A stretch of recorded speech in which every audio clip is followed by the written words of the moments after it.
የኢትዮጵያ የባህር በር ጥያቄ ከታሪካዊ ስብራትና ከወቅታዊ የህልውና ትግል ጋር የተቆራኘ በአገሪቱ የፖለቲካ ምህዳር ውስጥ ትልቅ ስፍራ የሚይዝ አጀንዳ ነው።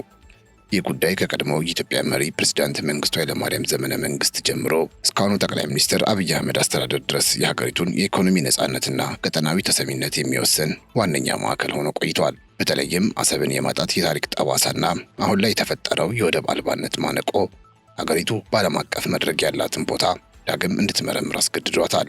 በታሪክ ሂደት ውስጥ የፕሬዝዳንት መንግስቱ ኃይለማርያም አስተዳደር ለአሰብ ወደብ የነበረው አመለካከት ከሀገር ሉዓላዊነትና ከአንድነት መርህ ጋር ፍጹም የተቆራኘ እንደነበር ይነገራል። በወቅቱ የነበረው ወታደራዊ መንግስት አሰብን እንደ አንድ ተራ ወደብ ሳይሆን ኢትዮጵያን ከዓለም ጋር የምታገናኝ ብቸኛ የደም ስር አድርጎ ነበር የሚመለከታት። በዚህ ምክንያት ወደቡን ከታጣቂ ኃይሎች ጥቃት ለመከላከልና የአገሪቱን የባህር በር ጸጥታ ለማስከበር እጅግ ግዙፍ የሆነ የሰው ኃይልና ወታደራዊ ትጥቅ በቀይ ባህር ዳርቻዎች ላይ እንዲሰፍር ተደርጓል። መንግስቱ ኃይለማርያም አሰብን የኢኮኖሚ ዋስትና ለማድረግ የነበራቸው ራዕይ በወቅቱ በነበሩ ግዙፍ ግንባታዎች ይገለጻል። በሶቪየት ህብረት ድጋፍ የተገነባው የነዳጅ ማጣሪያ ፋብሪካና ዘመናዊው የወደብ መሰረተ ልማት ኢትዮጵያ በነዳጅና በሌሎች ስልታዊ ቁሳቁሶች ላይ የነበራትን የውጭ ጥገኝነት እንድትቀንስ አድርጓት ነበር። ይህ ስኬት ሀገሪቱ በቀጠናው ላይ የነበራትን የፖለቲካ የበላይነት ከማጠናከሩ ባለፈ የአፍሪካ ቀንድ የንግድ ማዕከል እንድትሆን ትልቅ መደላደል ፈጥሮላት እንደነበር ይነገራል። ፕሬዝዳንት መንግስቱ ኃይለማርያም ለአሰብ የነበራቸው አመለካከት ከወታደራዊ ስትራቴጂ ባለፈ ወደቧን እንደ ኢትዮጵያ የመተንፈሻ ሳንባ አድርገው ይቆጥሯት ነበር። በወቅቱ የነበረው የኢትዮጵያ መንግስት አሰብን እንደ ማንኛውም የግዛት አካል ሳይሆን እንደ ሀገሪቱ የኢኮኖሚና የፖለቲካ ነጻነት ማረጋገጫ ምሰሶ አድርጎ ይወስዳት ስለነበር ወደቧን ለብቻዋ የሚያስተዳድር የአሰብ ራስ ገዝ አስተዳደር ወይም አሰብ አውቶኖመስ ሪጅን እንዲቋቋም አድርገው ነበር። ይህ ውሳኔ በወቅቱ በኤርትራ ይካሄድ የነበረውን የመገንጠል እንቅስቃሴ ከአሰብ ጋር እንዳይገናኝ ለማድረግ የታለመ ሲሆን አሰብን በቀጥታ ከአዲስ አበባ ጋር በማቆራኘት የሀገሪቱን የባህር በር ባለቤትነት በህጋዊና በመዋቅራዊ መንገድ ለማጽናት የተደረገ ጥረት ነበር። ከዚህ በተጨማሪም መንግስቱ አሰብን የኢትዮጵያ የኢንዱስትሪና የኃይል ማዕከል የማድረግ ጥልቅ ራዕይ ነበራቸው። በወቅቱ ወደቧን በዘመናዊ መንገድ ከማደራጀት ባለፈ ግዙፍ የነዳጅ ማጣሪያና የማከማቻ ተቋማትን በመገንባት ኢትዮጵያን በምስራቅ አፍሪካ ብቸኛዋ የነዳጅ ምርት አካፋፋይ ሀገር የማድረግ እቅድ ነበራቸው። ለፕሬዝዳንቱ አሰብ የኢትዮጵያ የባህር በር ብቻ ሳትሆን ሀገሪቱ በታሪካዊ ጠላቶቿ እንዳትታነቅ የምታደርግበት ብቸኛ መውጫ መሆኗን በተደጋጋሚ ገልጹ ነበር። ይህ አመለካከታቸው ነው እንግዲህ ለበርካታ ዓመታት በመቶ ሺዎች የሚቆጠር የጦር ኃይል በዚያ በረሃማ ቀጠና ውስጥ እንዲሰፍርና ወደቡንም እስከ ውድቀት ዋዜማቸው ድረስ ሳይደፈር ለማቆየት ያስቻለው።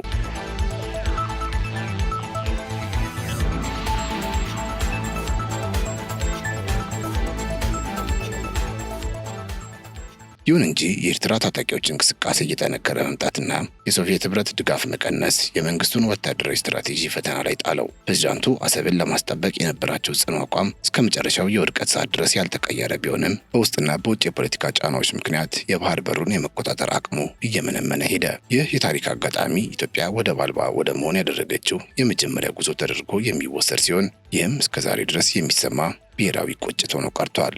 የኤርትራን መገንጠል ተከትሎ ኢትዮጵያ በታሪኳ አይታው የማታውቀውን ታላቅ የታሪክ ስብራት አስተናገደች። በዓለም አቀፍ ደረጃ ከፍተኛ ቁጥር ያለው ህዝብ ይዛ የባህር በር የሌላት ብቸኛ ሀገር መሆኗ በሀገሪቱ የረጅም ጊዜ ስልታዊ ደህንነት ላይ ጥቁር ጥላ አሳርፏል። ይህ ሁኔታ ኢትዮጵያን በጎረቤት ሀገራት ወደቦች ላይ ሙሉ በሙሉ ጥገኛ እንድትሆን ያደረገ ሲሆን ይህም በፖለቲካዊና በኢኮኖሚያዊ ዘርፎች ላይ ከፍተኛ ጫና እንዲፈጠር ምክንያት ሆነዋል። ኤርትራ ከኢትዮጵያ በሪፈረንደም ተለይታ ነጻ ሀገር እንድትሆን በተወሰነበት ወቅት የኢትዮጵያ የወደብ ባለቤትነት መብትና የወደፊት የባህር በር ዋስትና ተገቢውን ትኩረት ሳይሰጠው በዝምታ መታለፉ ለዛሬው የፖለቲካዊ ውጥረት መነሻ መሆኑን የታሪክ ድርሳናት ያመለክታሉ።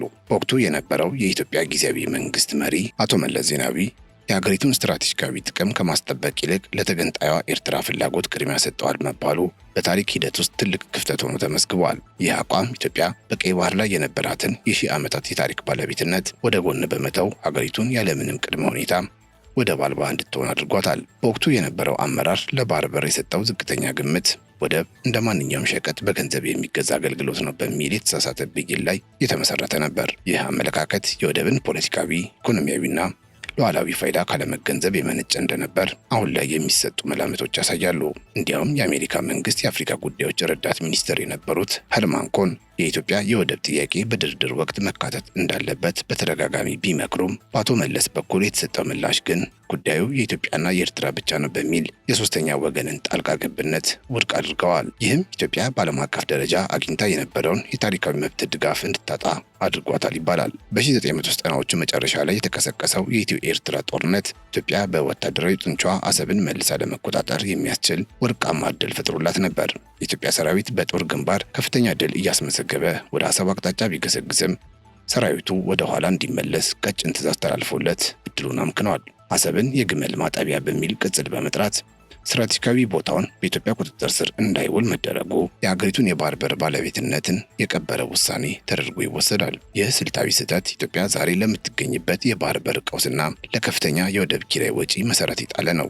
በወቅቱ በአርቆ አሳቢነት ያልተቋጨው የባህር በር ጥያቄ ዛሬ ላይ ከጎረቤት ሀገራትና ከቀጠናዊ ኃይሎች ጋር ወደሚደረግ ዲፕሎማሲያዊ ፍጥጫ ተሸጋግረዋል።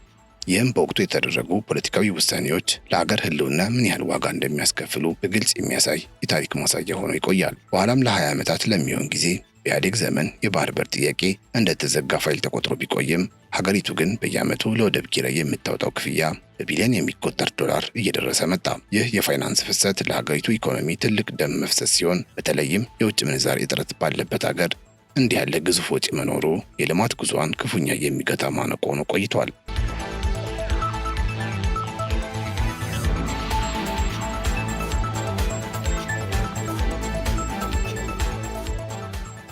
ይህ የኢኮኖሚ ጫና ነው ታዲያ አጀንዳው ዳግም በአዲስ መልክ እንዲቀሰቀስ ምክንያት የሆነው። ጠቅላይ ሚኒስትር አብይ አህመድ ወደ ስልጣን ከመጡ በኋላ የባህር በር ጉዳይን ዳግም ወደ አደባባይ ሲያወጡት አቀራረባቸው ከመንግስቱ ኃይለማርያም ወታደራዊ ቃና ይልቅ በኢኮኖሚ አስገዳጅነት ላይ ያተኮረ ሆኗል። ጠቅላይ ሚኒስትሩ ኢትዮጵያ ካለ ባህር በር መቀጠሏ ለወደፊት እድገቷና ለሚቀጥለው ትውልድ ስጋት መሆኑን በማንሳት ጉዳዩን እንደ ብሔራዊ የህልውና አጀንዳ አቅርቦታል። ይህም በብዙዎች ዘንድ የታሪክ ስህተትን ለማረም የተጀመረ ደፋር እርምጃ ተደርጎ ተቆጥሯል። የመንግስቱ ኃይለማርያም አሰብ ካልተጠበቀች ኢትዮጵያ ትታነቃለች የሚለው ስጋት ከ3 አስርተ ዓመታት በኋላ በጠቅላይ ሚኒስትር አብይ አህመድ ዘመን አዲስ መልክ ይዞ ብቅ ብሏል።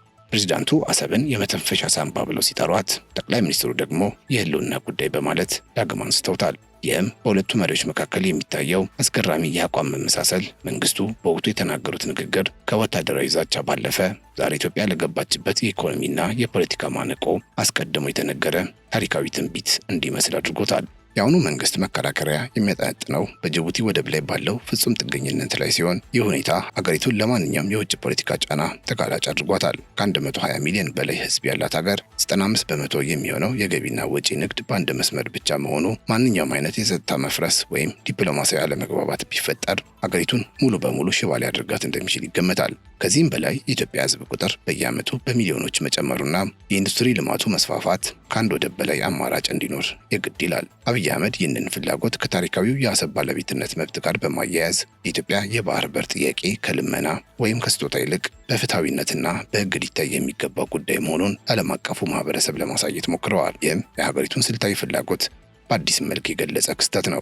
በዚህ ሂደት ውስጥ የታየው ትልቁ የስትራቴጂ ለውጥ አብይ አህመድ ጉዳዩን በሰላማዊ መንገድና በልማት ሽርክና ለመፍታት ያላቸውን ፍላጎት መግለጻቸው ነው። ይህም የታላቁ ህዳሴ ግድብን ድርሻ እንስጥ ወይም የአየር መንገድን ድርሻ እናካፍል በሚሉ የንግድ አማራጮች የታጀበ ዲፕሎማሲያዊ አካሄድ ሲሆን ይህም ከመንግስቱ ዘመን የኃይል አማራጭ በተቃራኒ የቆመ ዘመናዊ የድርድር ስልት ተደርጎ ይወሰዳል። ይሁን እንጂ ይህ ሰላማዊ ጥሪ በጎረቤት ሀገራት በተለይም በኤርትራ ዘንድ ከፍተኛ የጥርጣሬ መንፈስ ፈጥሯል። ኤርትራ የአሰብን ጥያቄ እንደ ሉዓላዊ ስጋትና እንደ ቀጥተኛ ወረራ ሙከራ ስለምትመለከተው በቀድሞ ፕሬዚዳንት መንግስቱና በአሁኑ መሪ መካከል ያለው የአቋም ተመሳሳይነት አሰብ የኢትዮጵያ ናት የሚለው ትርክት በቀጠናው ላይ የዲፕሎማሲያዊ ውጥረት ጥላ አሳርፏል። ይህ ውጥረት ደግሞ የሁለቱን ሀገራት ግንኙነት ዳግም ወደ ቀውስ ውስጥ ከቶታል።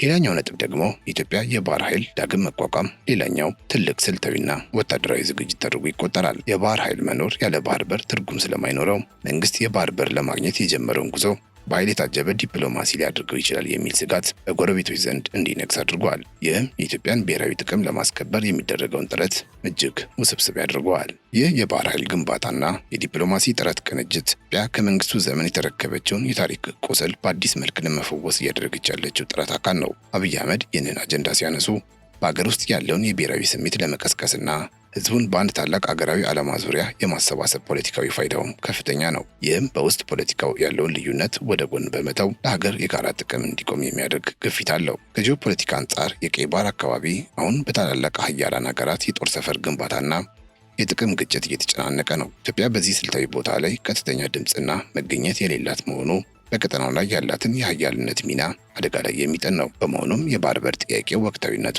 ከሀገር ውስጥ ፍላጎት ባለፈ ከዓለም አቀፍ ፖለቲካዊ ተጽዕኖ ጋር ቀጥተኛ ቁርኝት ያለው ጉዳይ መሆኑን ያረጋግጣል። በተጨማሪም የባህር በር ባለቤትነት ለኢትዮጵያ የሚሰጠው የኢኮኖሚ ነጻነት ወደር የሌለው ነው።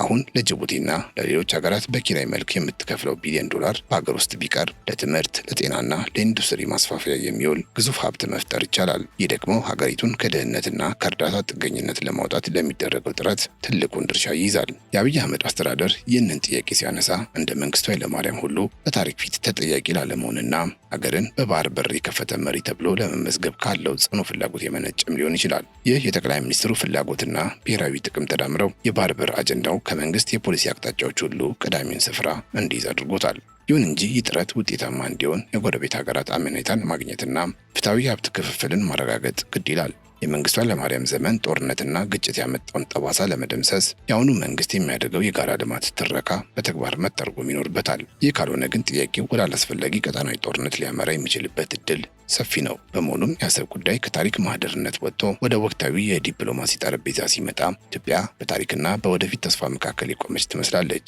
በአንድ በኩል የታሪክ መብቷን የማስከበርና የኢኮኖሚ ጥገኝነትን የመስበር ፍላጎቷ፣ በሌላ በኩል ደግሞ ከጎረቤቶቿ ጋር በሰላም የመኖር አስፈላጊነት ትልቅ የፖለቲካና የሞራል ፈተና ሆነውባታል።